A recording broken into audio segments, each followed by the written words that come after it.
right up that hill. There you go. Learn to be a moral person and you will earn heaven.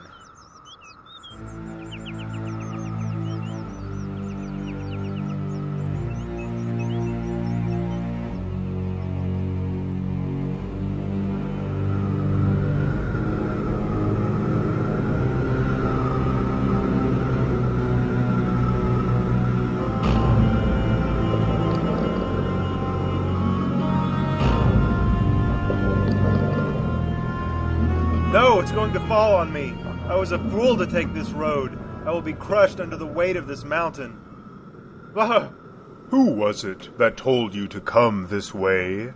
Mr. Worldly Wise Man told me. He said I could become a moral person and free myself. I see. Christian, the people in this town are in bondage. They are slaves to a law that cannot save them. Not one person has ever been saved by trying to be good. You are looking at this all backwards. You cannot earn heaven by being good because an evil heart can do no good. Stay on the path that I showed you, and you will begin a real transformation, and the good deeds you do then will be genuine and come naturally. Good deeds are the effect, Christian, not the cause. I was a fool. Will you help me get back on the right path? I will.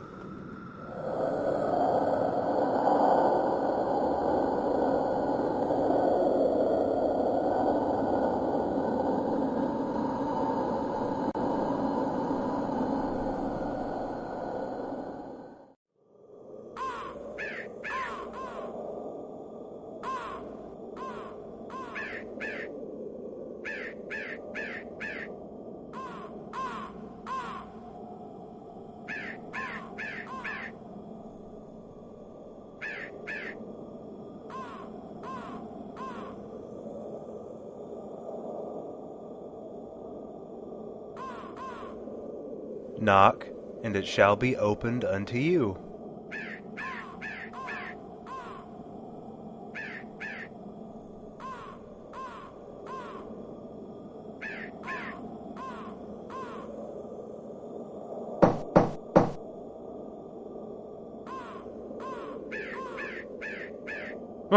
Hello, my name is Goodwill, and you are? I am just a sinner from the city of destruction. I am trying to flee from the wrath that is coming and reach the celestial city, the city of God. I am told that it is through this narrow gate. Will you please let me through? With all my heart. Whoa! Why did you pull me? That is the castle of Beelzebub on that hill. He shoots arrows of fire at all that approach this gate, hoping that they will die before they reach it. Ah yes, here they come now.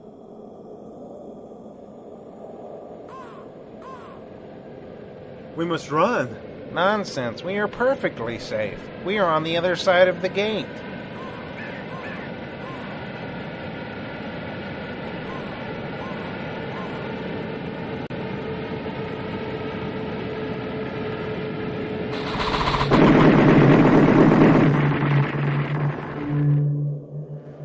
Now then, where was I?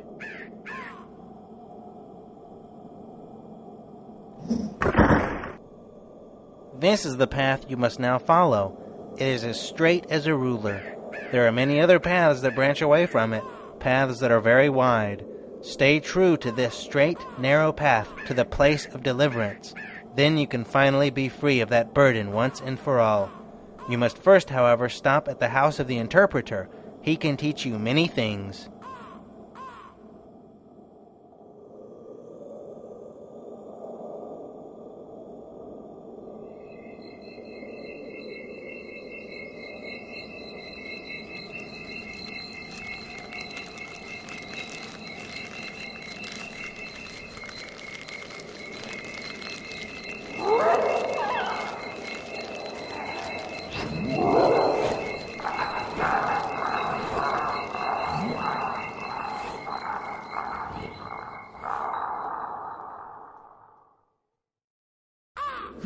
Where is that Christian? He should be here by now. I hope he didn't get sidetracked. Ah! I was starting to get worried about you. Come in, come in. I am the interpreter. I keep it a bit dark in here. That's so you can pay attention to the things that you are supposed to pay attention to. Here we go. I've put together a little presentation for you, to make things easier. Did you want popcorn? No, thank you. Suit yourself. Roll the film. Do you know who this is? Christ? That's right. Jesus Christ, the Son of God. He is the only person that God ever gave authority to be our guide in all difficult places. Remember this well, for others have made false claims to speak for God, but their ways always lead to death. Now here is a man in a very dusty room. It looks like he is going to try to sweep it. Oh my, look at that dust fly. He will never clean it up like that. But wait a second. Let's see what happens when some water is sprinkled on the floor. Oh, look at that. The dust is cleaned. What does this mean? The room is the human heart.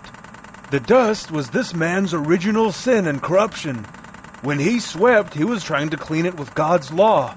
He thought that he could clean it by himself, but he couldn't. He just stirred the dust up and almost choked on it.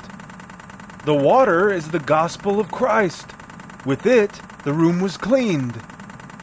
So his heart was cleansed, not by his hard work, but by the gospel of Christ. Here are two children. One is named Patience. The other is named Greed.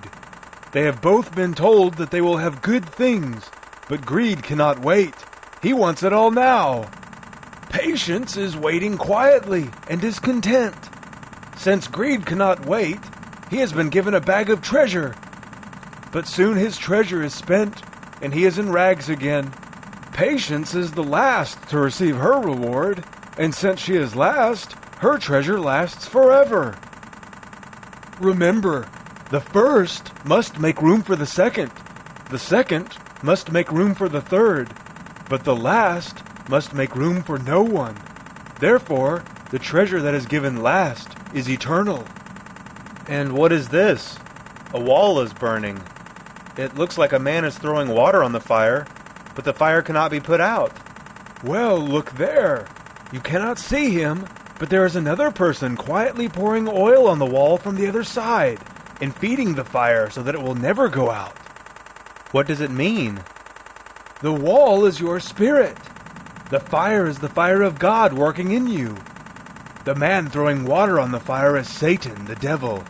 He doesn't understand why he can't put the fire out. The man putting oil on the wall is Christ. He pours the oil of his grace on the fire and will never let it die. Now, if you let your guard down, the devil's efforts grow stronger and the fire weakens, but it never goes out. Who is this man? Why does he look so sad? Well, why don't you ask him? Sir, what has happened to you? I once thought I was righteous, and I was happy with such thoughts, but I gave in to my lusts and desires. I wanted worldly things and turned my back to God. Now I have difficulty taking pleasure in His Word. I have lost myself to my temptation. I am in an iron cage of despair. Since I have not counted His grace as a holy thing, I have shut myself out of His promises for this world. Lord, help me to watch and be sober, so that this man's misery never falls on me. Remember it well. You can lose your earthly blessings of joy and peace by choosing to give in to the evil desires of this world. Accepting Christ and walking with Christ can be two very different things. There is much joy in walking with Christ. Turning your back on Him puts you right back into the despair of this world. I will remember. You are ready to continue your journey, young Christian.